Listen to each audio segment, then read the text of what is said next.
So does it feel strange to have a child while this craziness is going? Does it feel, you've had children before, is this any weirder?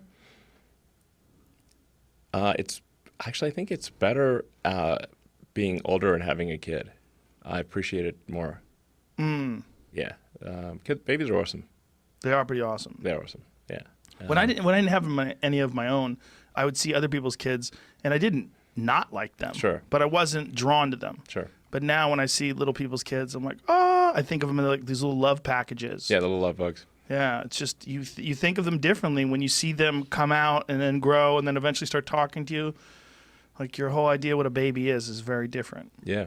So now as you get older and get to appreciate it as a mature, fully formed adult, it must be really pretty wonderful. Yeah, wonderful. It's great. But babies are awesome. They are. Yeah, that's great. Yeah. I mean, also I've spent a lot of time on AI and neural nets, and so you can sort of see the kind of the brain develop, which is an AI neural net is trying to simulate what a brain does, basically, and you can sort of see it learning very quickly. It's just wow.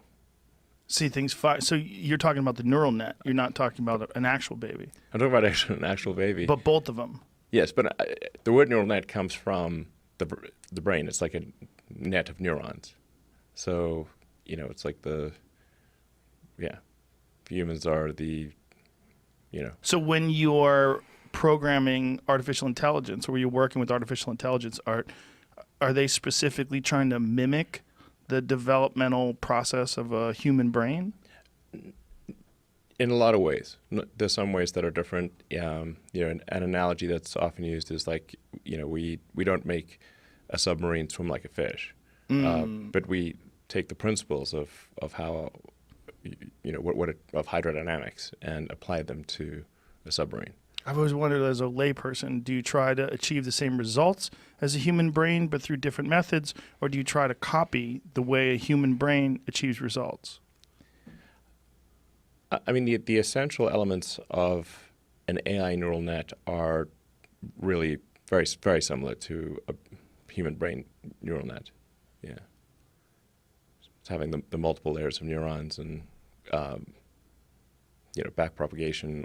All these things are what your brain does. It's sort of, yeah.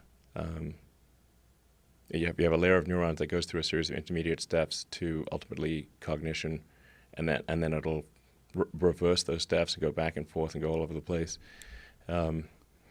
It's interesting, very interesting.